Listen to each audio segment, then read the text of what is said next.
شهر رمضان الذي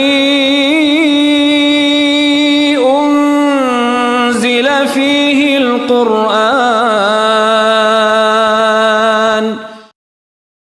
بسم الله الرحمن الرحيم. السلام عليكم ورحمة الله وبركاته.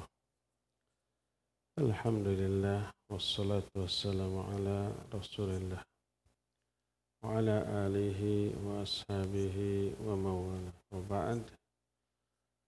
Hadirin jamaah Masjid Umar Ibn Khattab, juga para peserta i'tikaf, juga para pendengar Radio Tarbiyah Sunnah Bandung, dan juga radio-radio lain, para pemirsa beberapa TV, serta para netizen. Alhamdulillah, pagi subuh ini kita berjumpa kembali. Kemarin subuh di hari yang lalu kita sudah ke surga. Kita sudah menjelaskan keindahan surga yang semoga Allah menjadikan kita semua sebagai penghuninya tanpa masuk dulu ke dalam neraka, wal'iyadzubillah. Sekarang kita masuki penjelasan bagaimana sifat, karakter, serta amalan calon-calon ahli surga. Calon ahli surga karakternya sudah diterangkan di puluhan bahkan ratusan ayat dalam Al-Quran. Di antaranya Al-Quran surah Ali Imran mulai 133 sampai 135.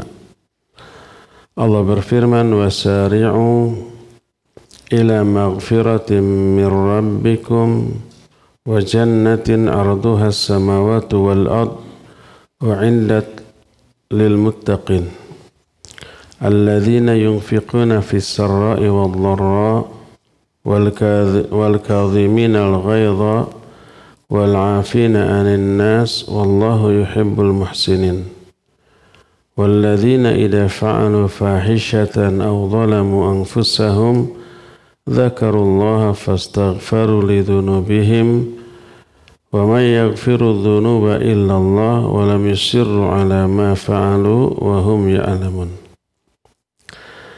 Dan bersegeralah kalian kepada ampunan Allah dan kepada surga yang luasnya seluas langit dan bumi, yang sudah diciptakan, disediakan untuk orang-orang yang bertakwa, yaitu orang-orang yang menginfakkan hartanya baik dalam kondisi lapang ataupun sempit, senang ataupun susah, dan orang-orang yang mampu menahan amarahnya, dan orang-orang yang memaafkan manusia, dan Allah mencintai orang-orang yang berbuat kebaikan.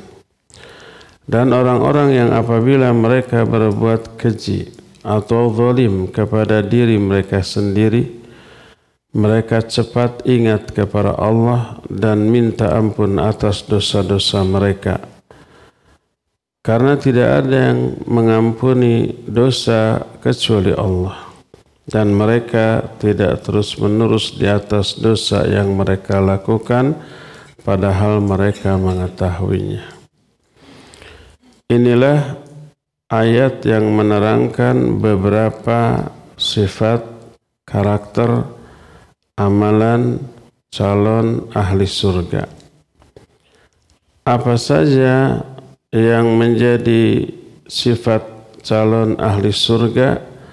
Pertama, orang-orang yang bertakwa, yaitu takwa berasal dari kata waqa, yaqi, wiqayah. Waqa itu artinya melindungi diri, menyelamatkan diri. Takwa maknanya membuat perlindungan atau perisai yang bisa menyelamatkan dia dari apa yang dia takuti. Makanya takwa kepada Allah maknanya adalah membuat perisai, membuat tameng antara dia dengan murka dan azab Allah. Apa perisainya?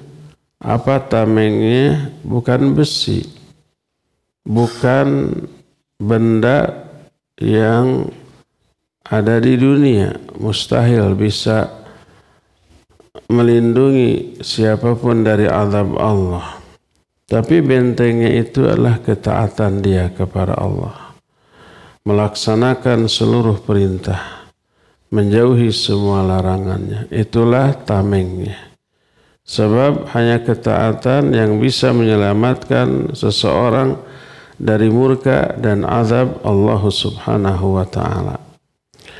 Maka berkata Syekh Al-Utsaimin tentang orang yang bertakwa, humul ladzina taqaw rabbahum bittikhadil wiqayah min azabihi bifi'li ma amarahum bih ta'atan lahu wa raja'an li thawabih wa tarki ma nahahum anhu ta'atan lahu wa khaufan min iqabih. Orang yang bertakwa adalah orang yang menjadikan tameng dari azab Allah untuk dirinya dengan cara melaksanakan apa yang Allah perintahkan kepada mereka sebagai bentuk ketaatan kepada Allah dan mengharapkan pahalanya, dan meninggalkan apa yang Allah larang dari mereka sebagai bentuk ketaatan serta karena takut kepada azabnya. Inilah ciri yang pertama dari calon ahli surga, yaitu takwa. Kedua, alladzina yunfiquna fis sarra'i wal dharra. Orang yang selalu infak, baik dalam keadaan senang ataupun susah, mereka menginfakkan apa yang Allah perintahkan kepada mereka untuk diinfakkan, baik harta, termasuk juga tenaga, termasuk juga pemikiran, alal wajhil matlubi minhu, dalam bentuk yang memang diperintahkan, dituntut, diinginkan oleh Allah dari mereka. Contohnya yang biasa diinfakkan dan diperintahkan untuk diinfakkan adalah zakat, sedekah, nafkah ke orang-orang yang memang memiliki hak untuk kita nafkahi kepada mereka. Kemudian infak untuk kepentingan jihad fi sabilillah ataupun untuk subulul khair, jalan-jalan kebaikan, untuk dakwah, untuk pendidikan Islam, untuk madrasah, untuk masjid, untuk pondok pesantren, dan seterusnya. Menginfakkan semuanya itu baik ketika senang ataupun ketika susah. Ketika senang, ketika banyak uang, maka orang yang bertakwa tidak akan mencintai hartanya melebihi dari yang disyariatkan. Dia tidak pelit, dia tidak cedit, dia tidak menahan hartanya, karena orang yang bertakwa selalu didasarkan kepada ketakwaan yang dimilikinya. Dan takwa ini ditekankan, takwa ini lahir dari ilmu. Karena tak mungkin orang yang tak berilmu menjadi orang yang bertakwa. Sebagaimana perkataan Abu Darda, la takunu taqiyan hatta takuna aliman. Kamu tidak bisa menjadi orang yang bertakwa sehingga kamu berilmu. Kenapa orang bodoh tidak bisa menjadi orang bertakwa? Karena untuk takwa butuh bekal ilmu. Aplikasi nyata, wujud nyata dari takwa adalah melaksanakan semua perintah, menjauhi semua larangan. Untuk bisa melaksanakan semua perintah Allah butuh ilmu atau tidak? Ya, Apa saja yang Allah perintahkan itu butuh ilmu. Apa saja yang Allah larang itu butuh ilmu. Untuk melaksanakan apa yang Allah perintahkan butuh ilmu enggak? Iya. Bagaimana cara melaksanakan perintah ini secara benar dan berkualitas, tidak asal melaksanakan. Salah satunya contohnya sholat. Untuk bisa sholat yang berkualitas, sholat yang tanha anil fahsya'i wal munkar, sholatnya itu ya harus pertama ikhlas, kedua mutaba'ah, ketiga khusyuk. Tanpa ilmu nggak bisa mutaba'ah. Tanpa ilmu nggak bisa khusyuk. Sebab khusyuk harus dengan menghayati makna yang terkandung di dalam bacaan yang kita baca dalam sholat. Untuk bisa menghayati harus tahu apanya? Artinya, faham maknanya. Itu butuh ilmu apa tidak? Ya, butuh ilmu. Apalagi tauhid, apalagi akidah. Butuh ilmu yang benar. Kalau enggak faham ilmu tentang tauhid, bisa terjerumus ke dalam syirik, baik besar ataupun kecil. Barijeng merasa ibadah, melakukan perbuatan syirik, tapi merasa sedang beribadah karena kebodohan. Ketika berakidah tanpa ilmu karena kebodohan, dia merasa sedang melakukan taqarrub padahal sedang melakukan kekufuran karena kebodohan. Walhasil untuk menjadi orang bertakwa butuh ilmu. Nah, demikian juga ketika seseorang mengaplikasikan salah satu bentuk ketakwaannya dalam bentuk umpamanya infak dan sedekah, maka orang yang bertakwa mendasari perbuatan infaknya didasarkan kepada ilmu. Tidak akan salah sasaran. Dia menyimpan hartanya di tangannya dan bukan di mana? Bukan di hatinya. Kalau di hatinya cinta banget kepada harta, sangat sayang untuk dikeluarkan walaupun untuk keuntungan dia di akhirat. Orang bertakwa tahu ada hadis. Ma min yaumin tala'at fihi syams illa yanzilu fihi al-malakan. Tak ada satupun hari yang di hari itu matahari masih bersinar, kecuali di hari itu turun dua malaikat. Turun dua malaikat setiap hari. Satu malaikat berdoa, Allahumma ati munfiqan khalafan. Ya Allah, berikan ganti kepada orang yang infak di hari ini. Malaikat kedua berdoa dengan isi yang sebaliknya, Allahumma ati mumsikan talafan. Ya Allah, berikan kerugian kepada orang yang mumsik di hari ini. Mumsik itu menahan. Apa yang dia tahan? Dia tahan hartanya dari infak dan sedekah. Ada kelebihan harta dari harta yang dimilikinya untuk diinfakkan atau disedekahkan, tapi dia tahan. Dia tidak keluarkan, dia tidak berikan kepada yang berhak karena sayang terhadap hartanya. Dia tahan. Oleh malaikat yang turun di hari itu didoakan, sing rugi hartanya, biar rugi itu harta. Lihat, setiap hari turun dua malaikat mendoakan seseorang berkaitan dengan hartanya. Kalau yang berinfak didoakan diganti oleh Allah dunia akhirat. Kalau yang tidak infak padahal mampu infak, dia tahan, didoakan kebangkrutan atau kerugian dalam hal hartanya. Makanya orang yang bertakwa dalam keadaan senang, dalam keadaan banyak harta, dia tidak pelit. Dia tidak sedih, dia tidak sayang terhadap hartanya, tapi lebih sayang terhadap jiwanya. Dalam bentuk apa? Hartanya harus dia keluarkan untuk keselamatan jiwanya dunia akhirat.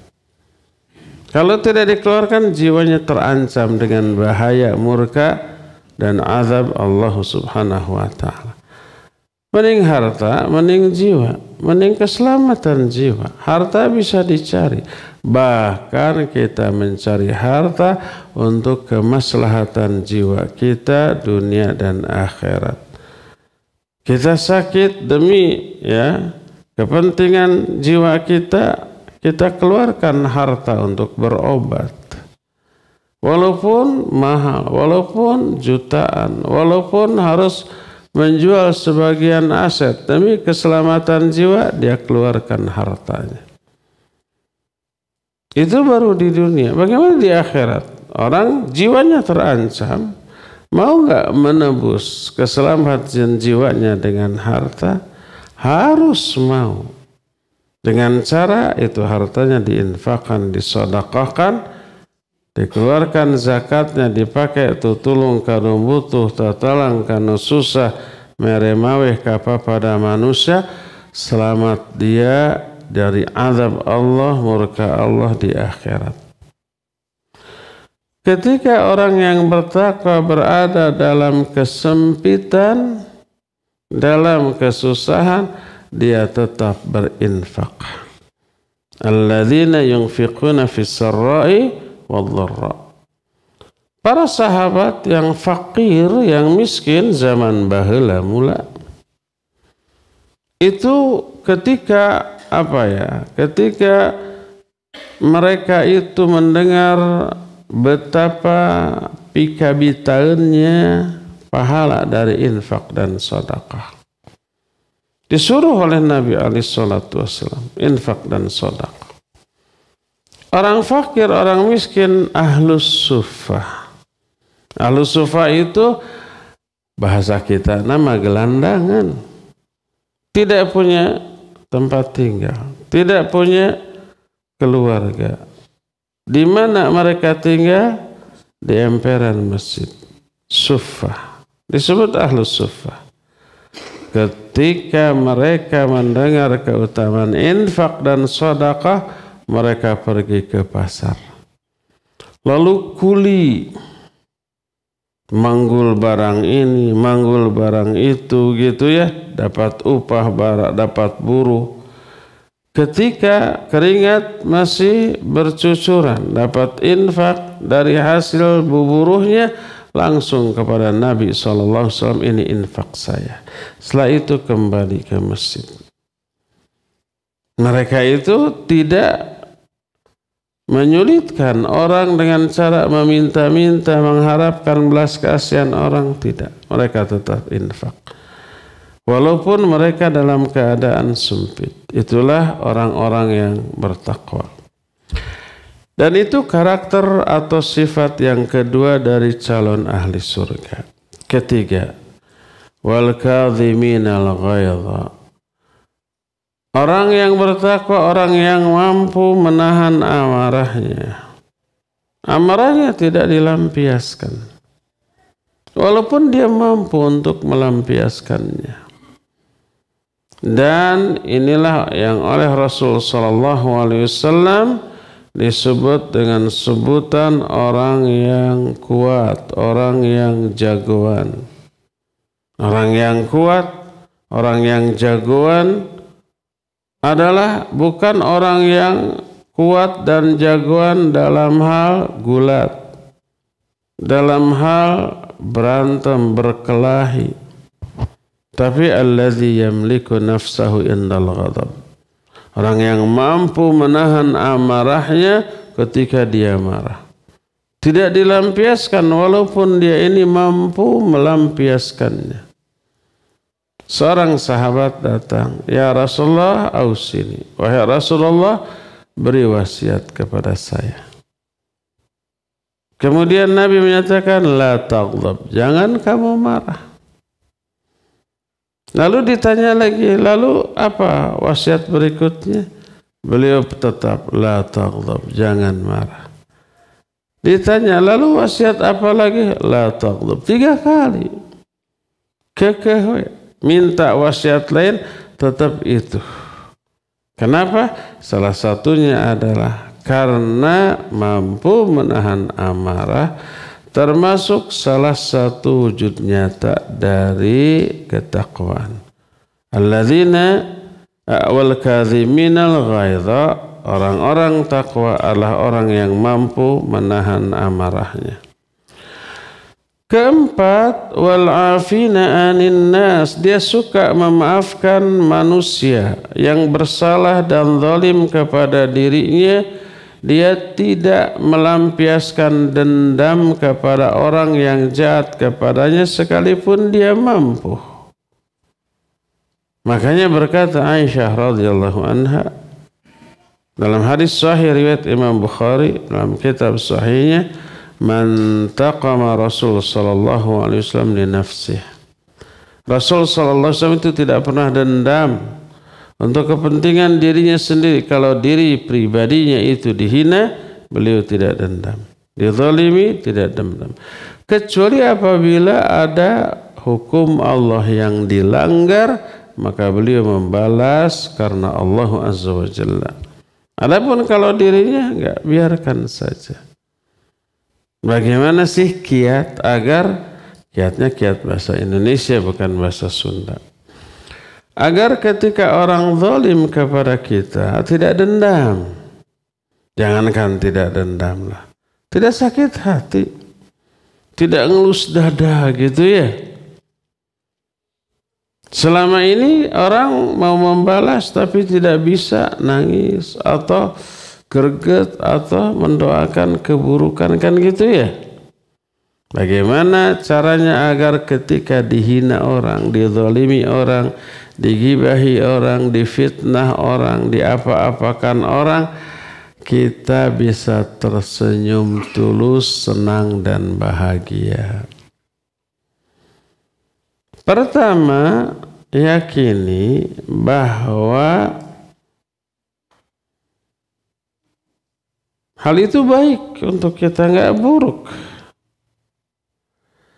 Asa an takrahu syai'an wa huwa khairul lakum. Barangkali kamu membenci sesuatu, padahal sesuatu itu baik untukmu. Kamu benci dihina, kamu benci dizalimi, padahal itu baik. Apa kebaikannya? Pertama, dosa kita gugur tuh. Begitu dihina, burdul ta dosa teh. Karena apa? Karena itu keburukan, melahirkan ham dan hazan. Ma yusibul muslimu hamun wala haznun. Tidaklah seorang muslim ditimpa keresahan, kegelisahan ataupun kesedihan. Wala adza, atau rasa sakit. Dan seterusnya disebutkan. Illa kafarallahu bihi khati'atahu. Kecuali Allah akan hapuskan dosa-dosanya. Jadi setiap ketidakenakan, baik lahir ataupun batin, fisik ataupun psikis, termasuk sedih, risau, galau, resah, gelisah, ketidaknyamanan hati, takut dan seterusnya, itu menggugurkan dosa. Kedua, nambah pahala. Pahala kesabaran. Minimal pahala itu transferan dari orang yang zalim kepada kita. Dosa yang tadi gugur dari kita karena kezaliman orang tidak hilang begitu saja, tapi di-offer kepada orang yang zalim kepada kita. Pahala dia di-offer ke kita, dosa kita di-offer ke dia. Siapa untung, siapa rugi? kita yang untung. Orang yang dizalimi yang untung. Dapat tambahan pahala sementara dosanya berkurang. Yang zalim sebaliknya. Pahalanya berkurang, dosanya bertambah. Jadi bayangkan saja kalau ada orang yang zalim kepada kita, itu orang dermawan dengan pahala kepada kita. Dan sangat baik mau mengambilkan sebagian dosa kita untuk ditanggung sama dia. Ketika dia berbuat zalim kepada kita sama dengan begini, nih pahala saya untuk kamu, sini dosa kamu untuk saya. Bertambah banyaklah dosanya, berkuranglah pahalanya, sementara kita sebaliknya pahala bertambah, dosanya berkurang. Ini untung apa rugi? Untung. Itu dua keuntungan. Ketiga, doa kita ketika dizalimi itu makbul loh. Dijabah, dikabul oleh Allah, dan itu pasti. Allah yang menjamin itu melalui lisan Rasulnya yang beliau berbicara berdasarkan wahyu, wa ma yantiqu anil hawa in huwa illa wahyu yuha. Kata Nabi alaihi salatu wassalam, da'watul mazlum mustajabatun wa in kana fajira. Doa orang yang dizalimi itu mustajab. Walaupun orang yang dizalimi itu orang fajir, orang durhaka, ahli maksiat, banyak dosa, tunggul dirurut, catang dirumpak, serba dilabrak. Fajir. Terus dizalimi. Terus berdoa kepada Allah, itu makbul, diijabah, dikabulkan doanya oleh Allah. Bila tidak dizalimi, tidak akan makbul doanya. Ini keuntungan yang ketiga. Dan dari sini mungkin kita salah satu yang dikhawatirkan, ditakutkan, kenapa kita resah, gelisah kalau dizalimi orang. Apalagi kezaliman itu dalam bentuk hinaan, cacian, makian, gibahan, atau bahkan fitnah. Apa yang kita khawatirkan? Kita khawatir nama kita jadi buruk. Keburukan kita menyebar. Akhirnya orang-orang semua tahu, akhirnya kita dihinakan, direndahkan, dilecehkan. Itu kan yang kita khawatirkan. Buang kekhawatiran itu. Hina tidaknya seseorang di mata manusia, apalagi di mata Allah. Itu karena dia dihinakan oleh Allah Azza wa Jalla. Seseorang akan hina karena dihinakan oleh Allah. Dan seorang akan mulia karena Allah yang memuliakannya. Dan tak pernah ada orang yang hina hanya karena dihina oleh manusia. Seringkali orang yang dihina, dilecehkan oleh sama manusia menjadi mulia. Karena banyak orang jadi karunia, kasihan, simpati, empati, ya akhirnya membela. Dibela dia, dipuji dia, sabar gitu ya, akhlaknya mulia, baik, tidak membalas kezaliman itu, mulia dalam para manusia. Allah yang memuliakan.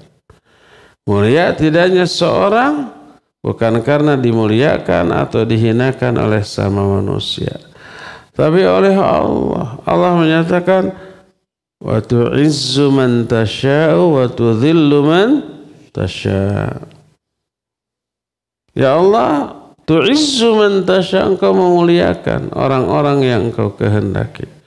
Wa tudhillu man tasha', engkau menghinakan orang-orang yang engkau kehendaki. Walillahil izzatu wa li rasulihi wa lil mu'minin. Kemuliaan itu milik Allah, milik Rasulnya, dan milik orang-orang mukmin. Dalam doa kunut salah satunya la ya'izzu man adait wa la yadhillu man afait man wallait. La ya'izzu man adait, tidak akan mulia orang yang engkau musuhi. Wa la yadhillu man wallait, tidak akan hina orang yang engkau cintai. Mulia atau hinanya manusia itu tergantung apakah manusia itu dicintai oleh Allah atau dimusuhi oleh Allah. Kalau dia dicintai oleh Allah pasti mulia walaupun banyak orang yang menghinakannya. Tetap lebih banyak orang yang memuliakannya.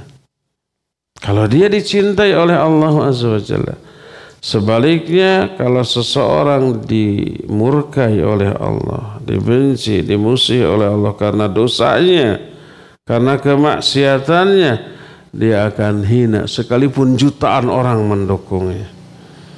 Para pendukungnya juga pasti akan menghinakannya karena orang mendukung itu bukan karena kepribadian dia, tapi mungkin karena hartanya, karena pangkat dan jabatannya, atau karena nebeng hidup kepada orang hina tadi. Ada yang seperti itu? Banyak. Orang mendukung karena hartanya, karena kekuasaannya, atau karena pengaruhnya didukung, mau benar mau salah. Karena ada udang di balik bakwan. Ada kepentingan. Setelah hartanya hilang, kekuasaan hilang, balik mencela itu. Suatu saat keburukan-keburukan yang didukungnya itu dibongkar. Jadi jangan khawatir selama kita istiqamah di atas kebenaran, jangan khawatir akan dihinakan banyak orang. Jangan. Pasti mulia. Innallaha yarfa'u qauman bihadzal kitab. Allah akan mengangkat derajat kemuliaan suatu kaum karena komitmen dia kepada kitab, kepada Quran dan Sunnah. Selama kita taat, patuh, tunduk, setia, satuhu, takwa kepada Allah, yakinlah kita tidak akan hina baik dunia ataupun akhirat, baik dalam pandangan sama manusia, apalagi dalam pandangan Allah Azza wa Jalla. Ya, makanya ketika ada orang yang mendolimi kita, yang terbayang adalah keuntungan. Ketika ada orang yang zalim kepada kita, waduh, dosa kita gugur, dioper ke si dia. Pahala dia diambil, ditimpakan kepada kita. Saldo pahala nambah, saldo dosa berkurang. Dan kita punya senjata pamungkas, senjata ampuh. Berdoa dengan doa yang dikabulkan. Kalau kita mendoakan keburukan bagi dia, bisa kena itu. Ibarat kita penalti gitu ya, tanpa kiper gitu, tinggal bulbus nembak gitu, sambil merem juga masuk itu. Ibarat seperti itulah.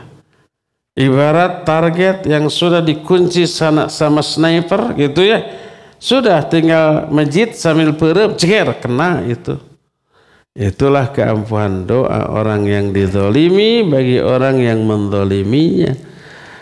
Jadi apa sih ruginya dizolimi kalau begitu? Tidak ada kerugiannya. Yang ada keuntungan. Tapi kan si dia jahat nih harus dihukum. Sudah langsung terhukum oleh Allah. Hukumnya dalam bentuk diambil pahala dia, di-offer ke kita, diambil dosa kita, ditimpakan ke dia. Itu bukan hukuman. Hukuman. Sudah langsung dihukum. Maka orang yang zalim perlu dikasihani. Karena dia rugi besar. Pahala berkurang, dosanya nambah. Ya dia bisa celaka dengan doa korban yang dizaliminya. Dan dia dihinakan. Dunia akhirat. Oleh Allah dan oleh sesama manusia. Maka memikirkan hal itu dia akan memaafkan. Ini konsep seorang ahli bertakwa ketika dia dizalimi orang, wal afina anin nas. Dia suka memaafkan manusia. Tapi ingat, apa setiap orang yang jahat perlu dimaafkan? Berkata Syekh Al-Utsaimin, wa fi qaulihi ta'ala wallahu yuhibbul muhsinin. Isyaratun ila annal afwa la yumdahu illa idza kana minal ihsan. Di akhir ayat ini Allah menyatakan setelah wal kadhiminal ghaidha wal afina anin nas, kalimat terakhir wallahu yuhibbul muhsinin. Allah mencintai orang-orang yang berbuat ihsan. Kalimat terakhir ini isyarat bahwa memberi maaf tidak dianggap terpuji, tidak dianggap baik kecuali kalau berupa ihsan, berupa kebaikan. Apa maksudnya? Wadzalika bi ayyaqa mauqi'ahu wa yakunu islahan.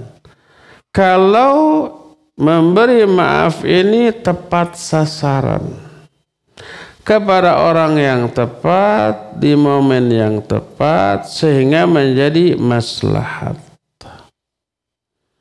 Adapun memberi maaf kepada orang yang tidak tepat, yang membuat orang itu tambah jahat, tambah zalim, tambah pongah, falaisa bimahmudin wala ma'jurin.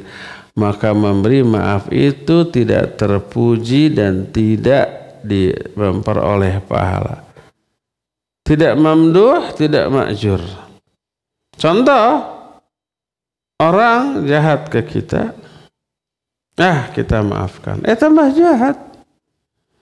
Kata si jahat itu, saya nggak minta maaf, dia memaafkan. Akhirnya tambah zalim dia.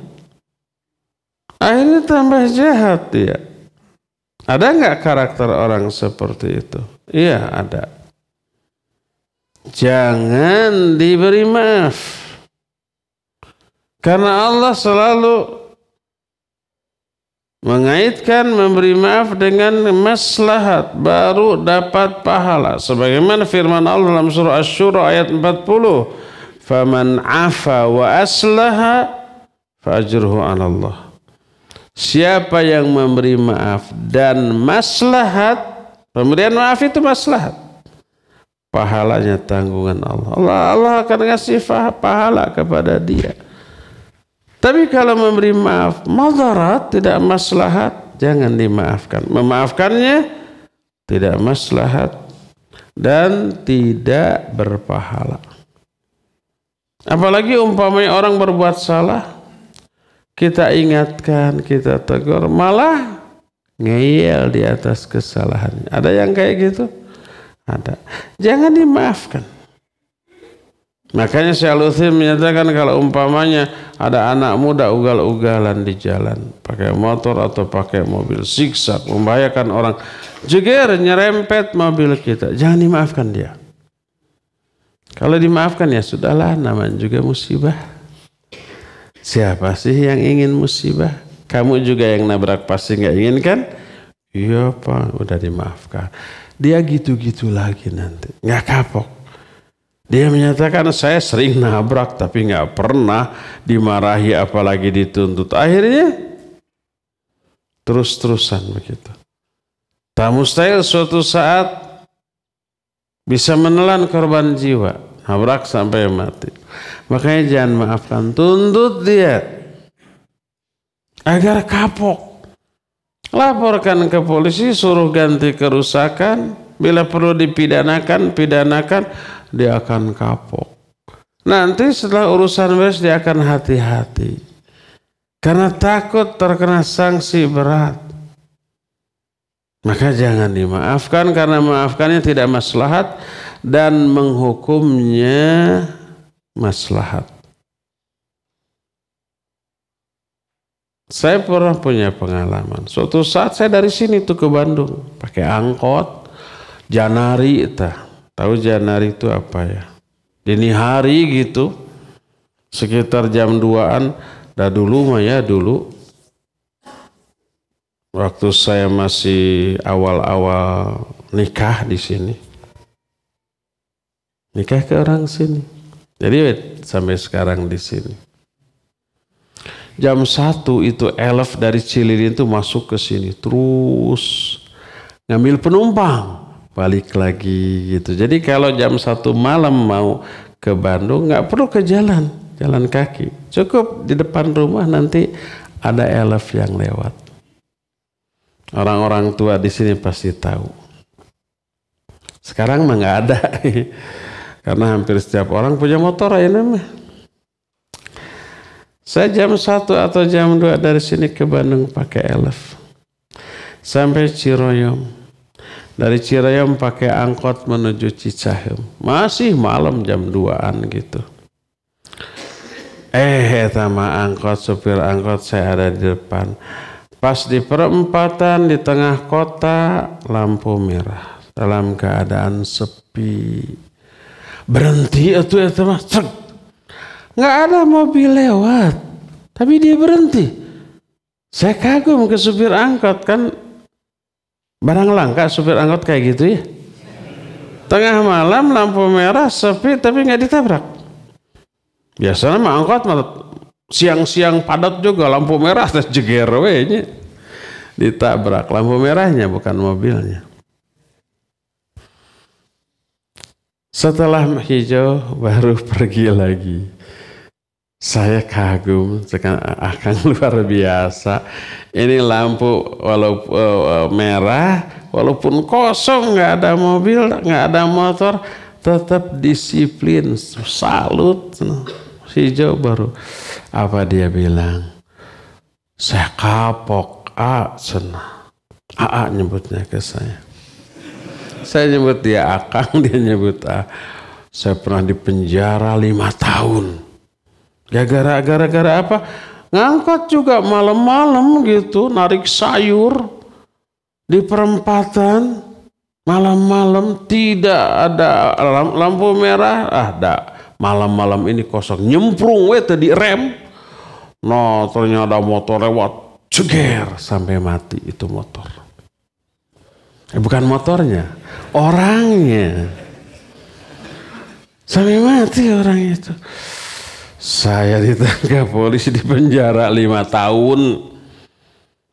Sejak saat itu saya kapok melabrak lagi lampu merah walaupun tengah malam dan sepi. Tuh kan, baru kapok kalau begitu kan. Kalau umpamanya setelah jeger mati ya musibah lah, sudah bebas, bakal begitu-begitu lagi dia ya.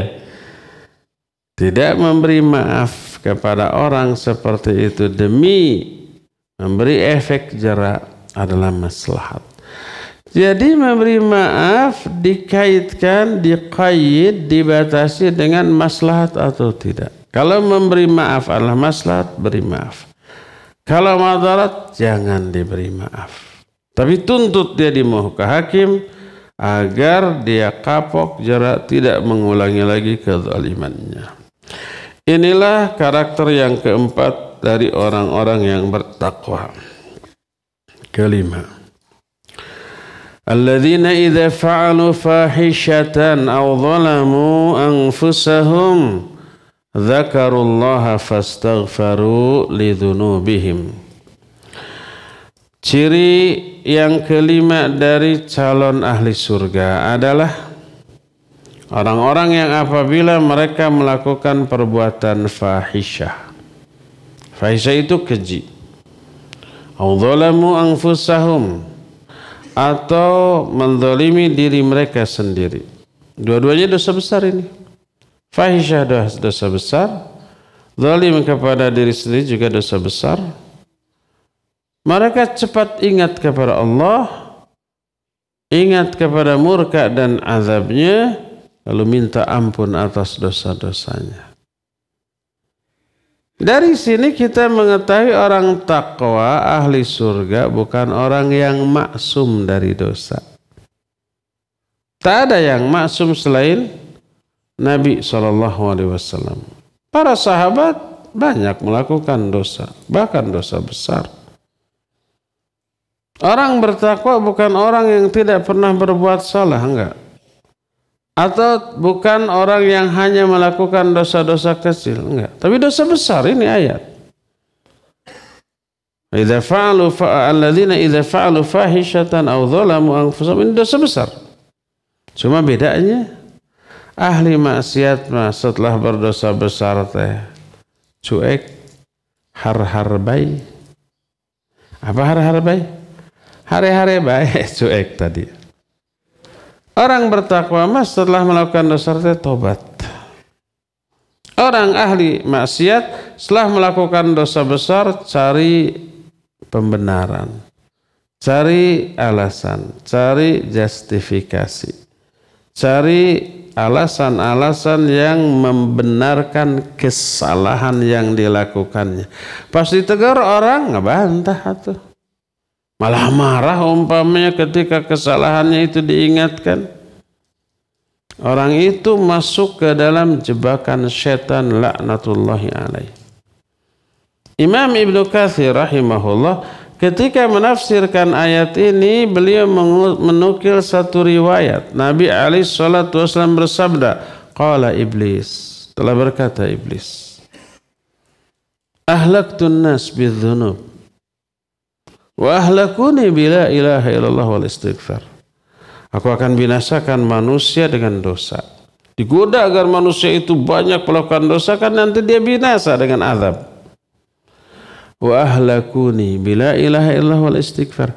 Tapi manusia menghancurkan usahaku dengan la ilaha illallah dan istighfar.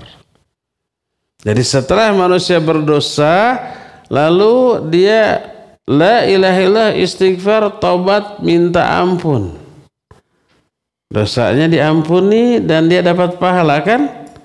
Rugi iblis. Capek gawe, teka pakai, sudah capek menggoda, setelah berhasil, dosa orang itu diampuni karena dia tobat. Falamma ra'aitu dzalik ahlaktuhum bil ahwa.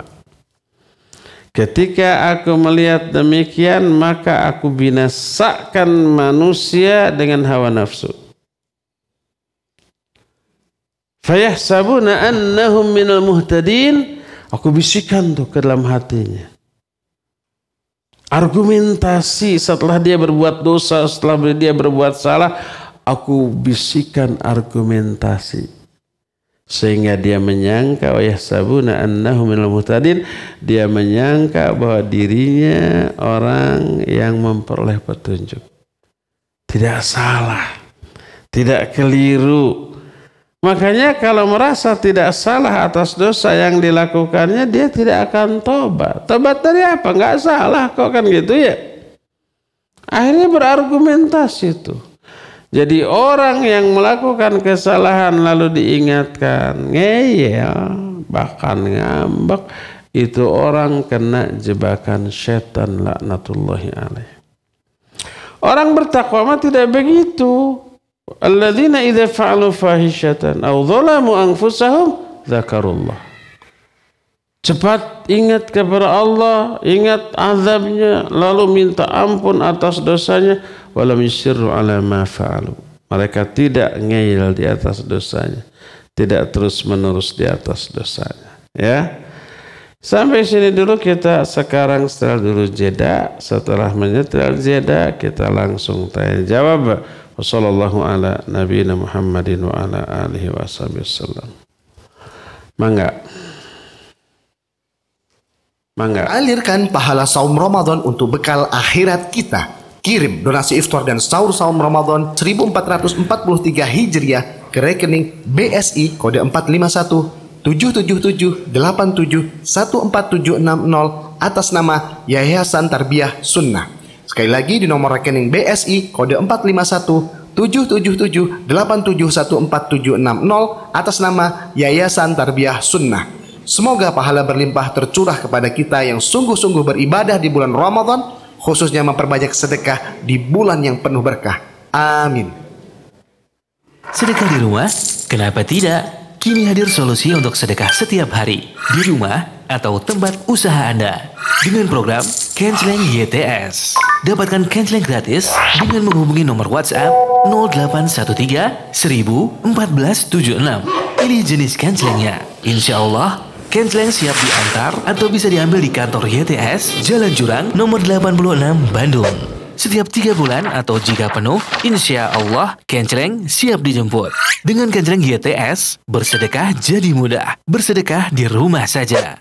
Bagi Anda yang sebelumnya pernah memesan Kenceleng tetapi belum diantar oleh petugas kami, harap hubungi admin kembali di nomor HP 0813 1000 1476. Hati-hati, petugas kami hanya menggunakan atribut resmi dari Yayasan Tarbiyah Sunnah.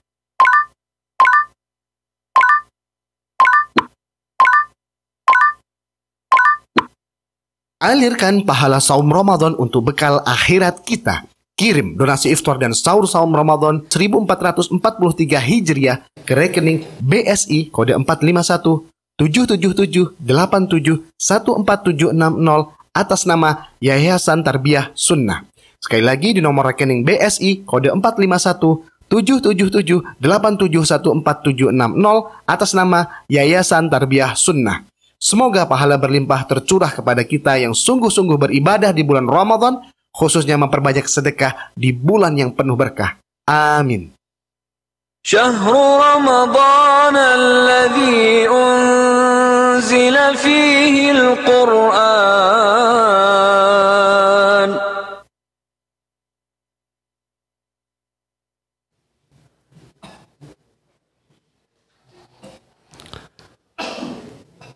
Baik, kita masuki sesi tanya jawab, dimulai dari ikhwan dulu. Kalau ada pertanyaan, mangga.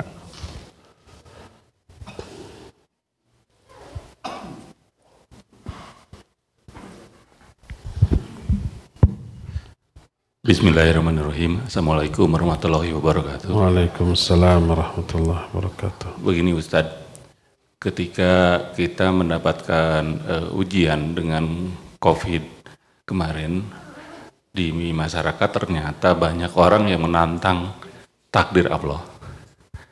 Ketika kebetulan saya bertugas di Satgas, ketika mengingatkan masyarakat untuk menggunakan masker, mereka menantang kepada Arif Muhammad mau urusan Allah. Tapi juga ada yang menentang terhadap takdir Allah.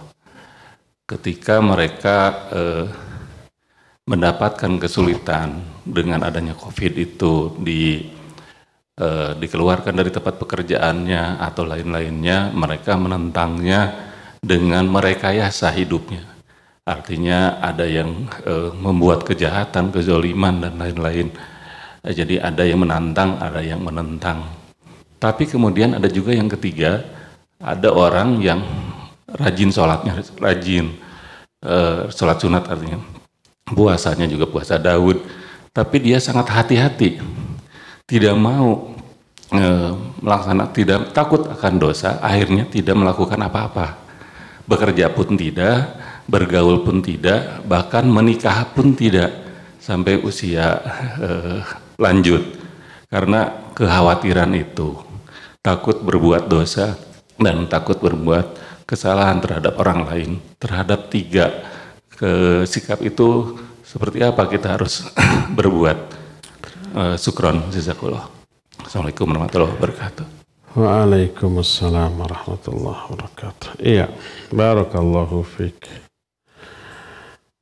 Orang yang menentang takdir, mungkin bukan menentang istilahnya, tapi mereka salah faham terhadap takdir. Ketika musim COVID-19, kita diwajibkan memakai masker, menghindari kerumunan, kontak, ada social distancing ya. Nah, lalu mereka menentang, ditakdirkan kena mahmal kena gitu ya. Kalau toh sudah ditakdirkan kena, walaupun jaga diri tetap kena. Ada dokter yang sangat apik tapi kena, ada.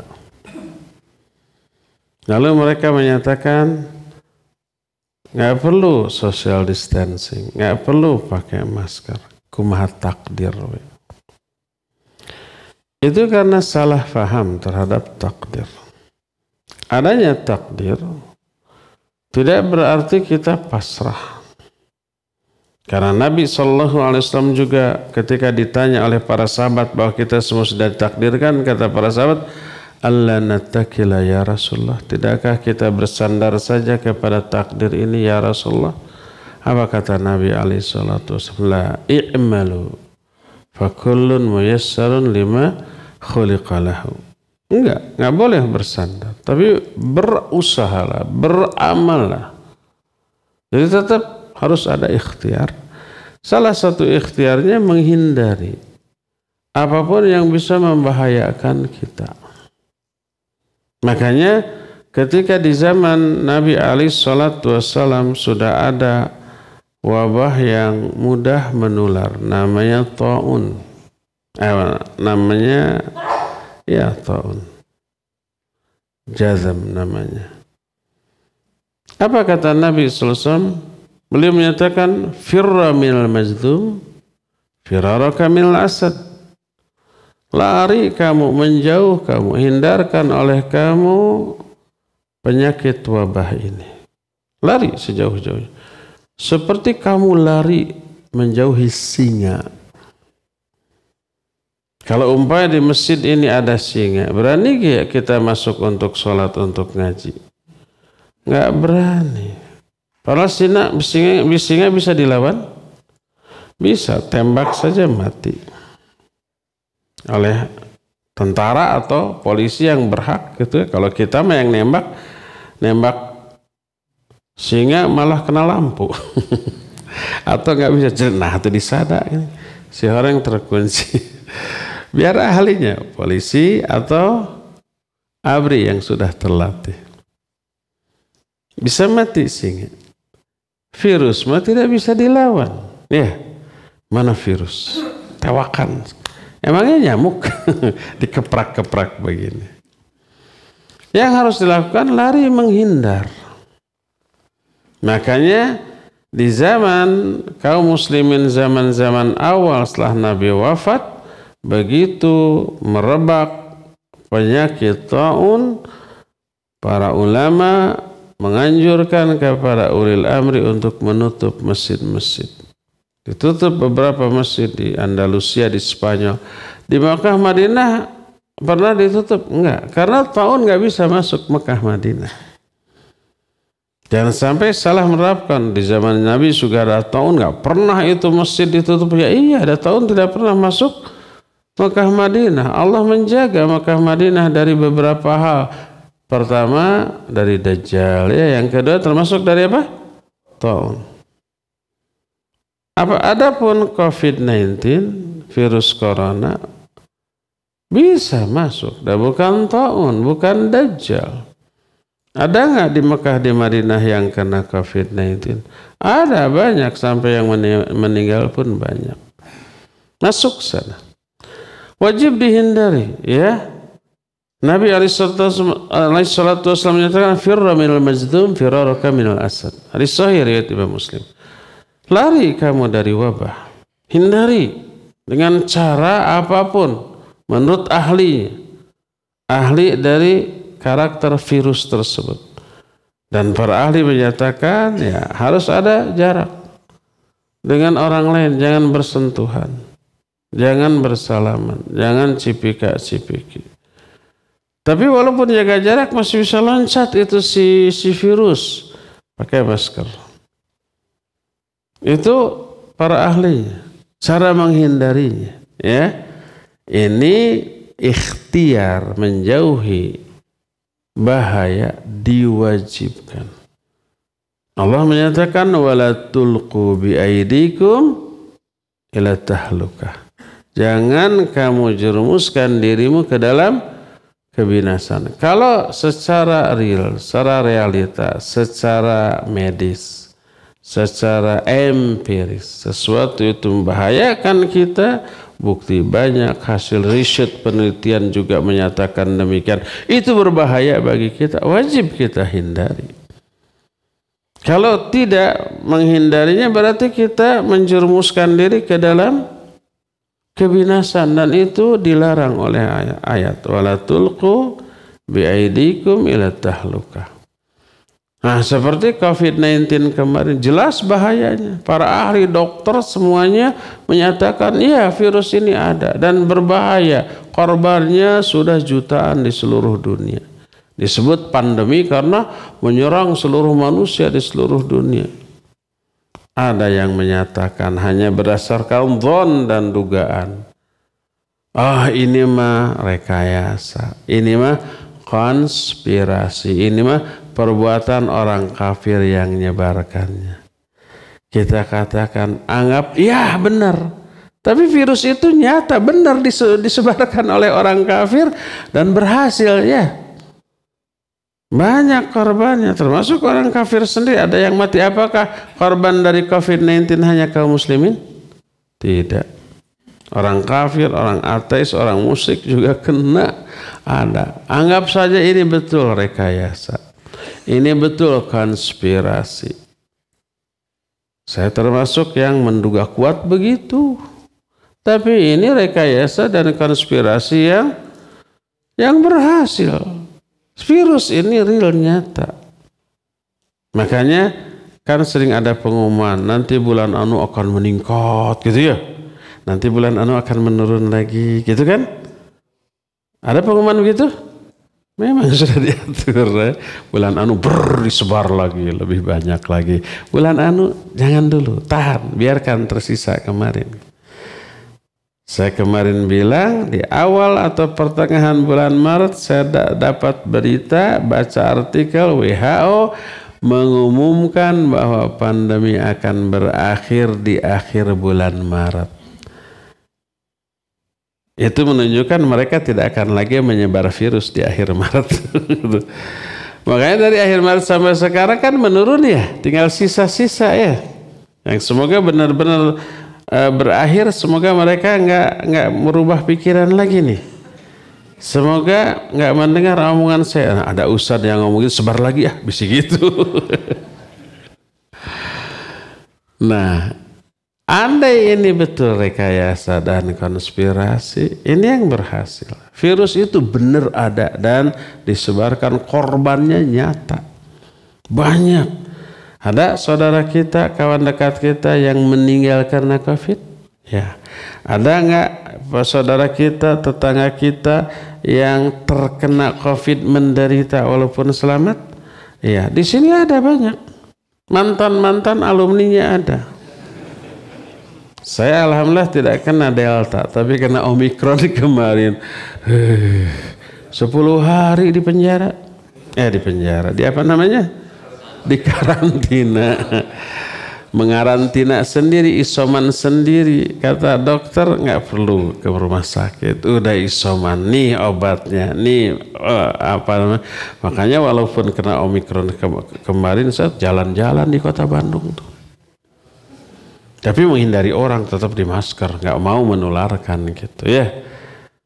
Dalam keadaan badan tidak enak, nelan nyeri gitu, tetap jalan untuk olahraga. Ini harus demi meningkatkan sistem imun tubuh kita gitu ya. Demi meningkatkan stamina kita, perlu dari dalam dilawan, dari luar dengan makan obat dan makan sehat itu juga dilawan. 9 atau 10 hari alhamdulillah, kemudian sembuh lagi. Nyata ini. Jadi wajib dihindari ya. Karena ayat memerintahkan begitu, hadis juga menyuruh demikian, maka orang yang menyatakan kumaha takdirna we.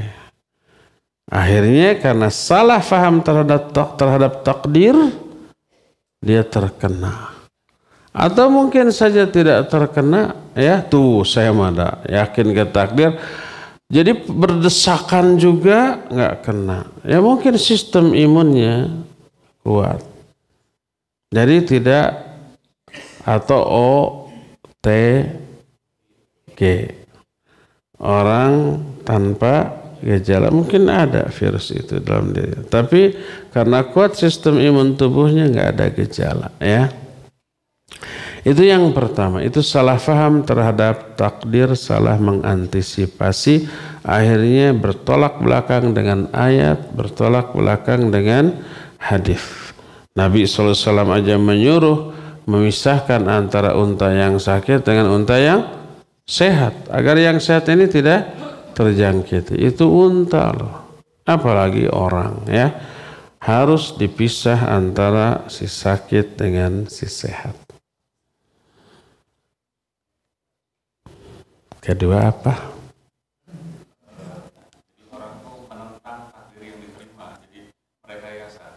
Dia tidak mau miskin, tidak mau nilainya buruk, merekayasa nilai, kemudian merekayasa kemiskinannya itu, mencuri atau apa, korupsi.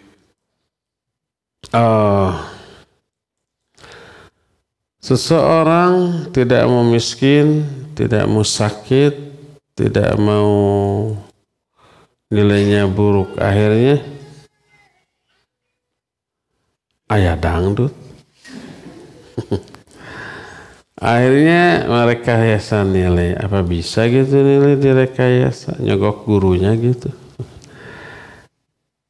Pak, nilai saya dirapat berapa? Opat. 10 atulah, golosor 10 juta. Oke, begitu. Nyontek. Iya. Itu sebenarnya bukan menentang takdir. Itulah takdir dia. Jadi dia sedang menjalani takdir. Takdir buruk. Atas kekeliruan dalam memahami konsep kehidupan. Bahwa dia harus kaya, dia harus pintar, dia harus sehat, itu bagus. Tapi caranya, kalau mau kaya harus bekerja keras. Kalau mau pintar harus belajar. Kalau mau sehat, ya harus jaga kesehatan. Makan yang bagus, bukan yang bagusnya bukan yang banyak. Yang sehat makanannya, ya, olahraga dan seterusnya. Begitu. Targetnya, konsepnya bagus, tapi ikhtiar dalam meraih target itu yang salah. Mau kaya, mencuri, riba, merampok, korupsi. Mau nilainya bagus, nyontek atau nyogok gitu ya. Nah kalau mau sehat mah nggak bisa itu. Nyogok dokter, dok sehatkan saya. Nggak bisa ya. Itu mah harus berjuang oleh diri sendiri, ya. Gimana orang itu? Ya, orang itu maksiat. Orang itu ahlul kabair. Orang itu pelaku dosa besar. Orang itu mungkin di dalam dirinya ada 2 jenis penyakit yang dua-duanya membinasakan. Satu, syahwat. Syahwat itu melakukan dosa dengan ilmu. Maknanya dia tahu itu dosa. Dia tahu itu diazab. Tapi demi kesenangan dunia dia lakukan. Akhirnya dia mencuri. Akhirnya dia berjudi. Akhirnya dia korupsi. Itu syahwat. Kedua, mungkin aja ada syubhat di dalam dirinya. Syubhat itu berupa pemahaman yang keliru, yang salah. Akhirnya kesalahannya dianggap benar. Karena konsep yang salah tadi. Seperti contoh umpamanya nih. Saya ingin haji, ingin bangun pesantren, tapi nggak bisa saya dapat uang segede itu kalau tidak nyuri, kalau tidak korupsi gitu. Akhirnya dia melakukan perbuatan yang diharamkan walaupun dengan niat yang baik. Mencuri demi bangun masjid, korupsi demi bisa haji dan umroh, ya. Itu syubhat. Lalu dia berpikir ketika saya mencuri, korupsi saya dosa 1. Tapi ketika saya infak dan sedekah saya dapat 10 pahala.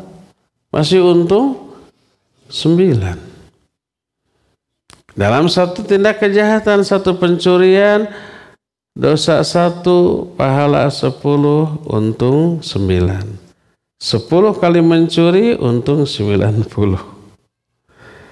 Karena setiap hasil mencuri infak sedekah. Tertutup tuh satu dosa oleh 10 pahala. Masih ada saldo 9 pahala. Itu syubhat. Salah, keliru dalam memahami konsep pahala dan dosa. Sampai seorang ulama ahli hadis nama Imam Ibnu Abi Dunya, suatu saat sedang berjalan menuju suatu tempat, ada orang yang satu tujuan.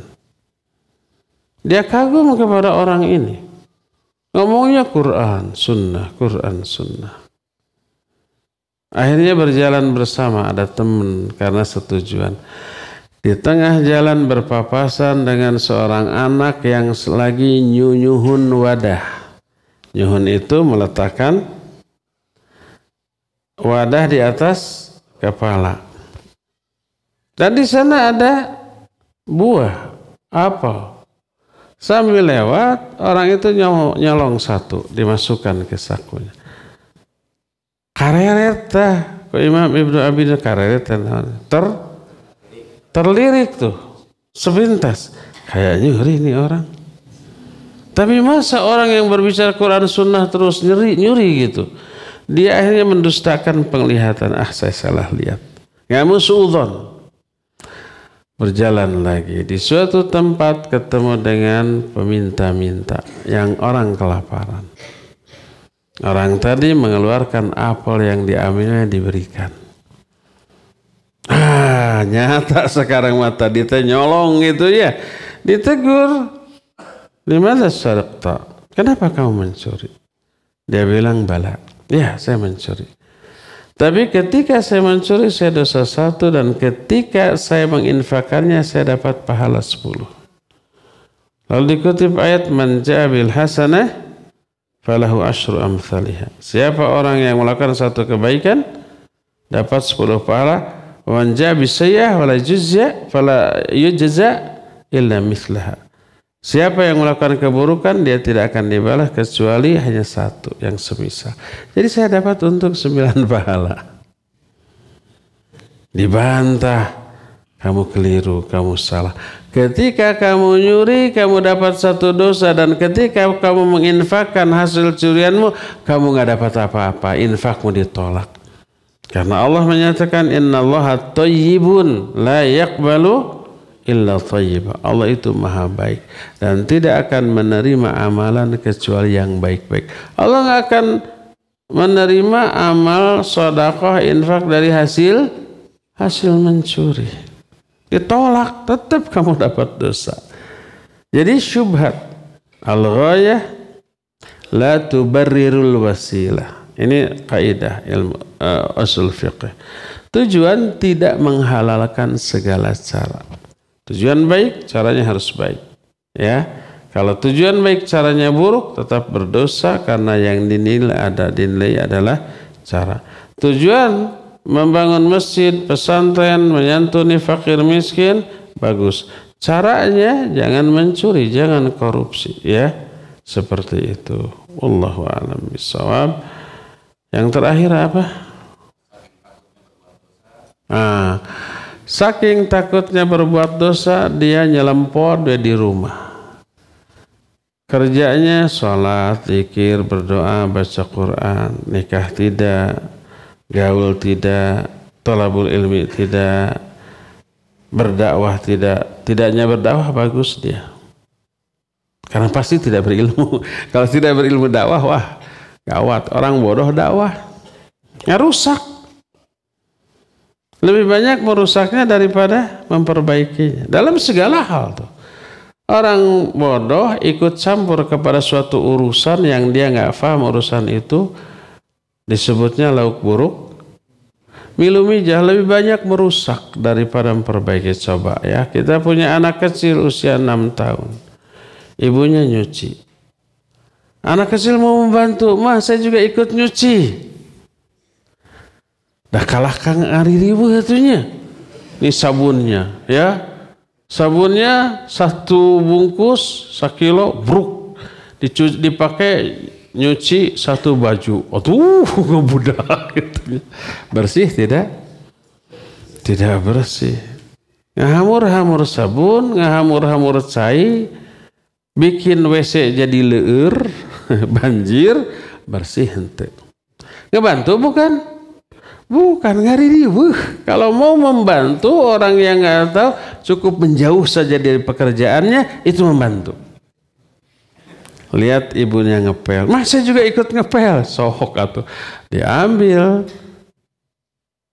lapel yang kotor, brok saember, wus, gitu-gitu. Atuh tambah kotornya dalam segala hal. Orang bodoh ikut dakwah, dah kalah ngeganggu, ngaririweuh. Lebih banyak merusak daripada memperbaiki. Yang sudah diperbaiki oleh ustadz da'i yang asli, yang berilmu, berpengalaman, dirusak lagi sama dia. Sebagaimana ibu yang sudah ngepel gitu, dipel lagi sama anaknya, jadi kotor. Dalam segala hal. Kalau orang bodoh mau membantu dakwah, diam. Jangan bantu dakwah, itu membantu. Kalau ikut membantu tanpa instruksi, maka lebih banyak merusak daripada memperbaiki. Jadi ada orang tidak gaul karena takut dosa. Itu juga termasuk syubhat. Artinya kesalahpahaman di dalam memahami konsep hidup. Disangkanya menghindari dosa itu begitu, padahal dia berdosa. Karena apa? Karena banyak kewajiban yang tidak dia tunaikan. Kewajiban bersosialisasi, ta'awun 'alal birri wat taqwa, menunaikan hak-hak kerabat dan tetangga, itu tidak dia tunaikan. Hak orang lain atas dia adalah kewajiban dia terhadap orang lain. Makanya kata Nabi SAW, al-mu'minul ladzi yukhalitun nas wa yasbiru ala adahum khairun minal mu'minil ladzi la yukhalitun nas wa lam yasbir ala adahum.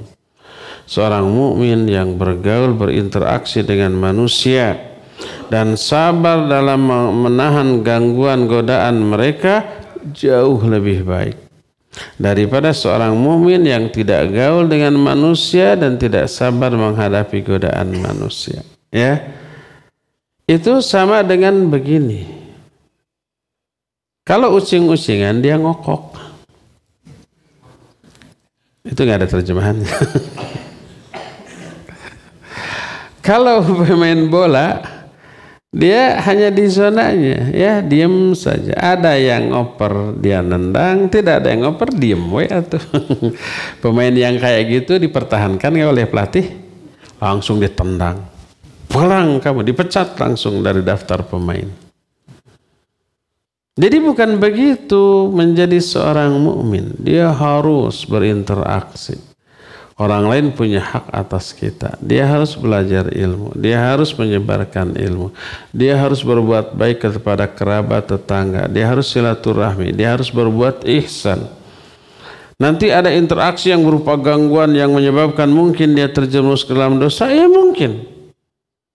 Tapi itu lebih baik daripada yang tadi, menghindar kemudian diam di rumah ibadah. Keliru dia, ya. Cukup ya sampai di sini, insya Allah. Hanya satu tuh orang yang bertanya, tapi banyak pertanyaannya. Nanti mah ke depan, besok lusa, satu orang maksimal, satu pertanyaan dan maksimal jawabannya 5 menit. Subhanakallahum bihamdik asyhadu an la ilaha illa anta astaghfiruka wa atubu ilaik walhamdulillahi rabbil alamin. Wassalamualaikum warahmatullahi wabarakatuh. شهر رمضان الذي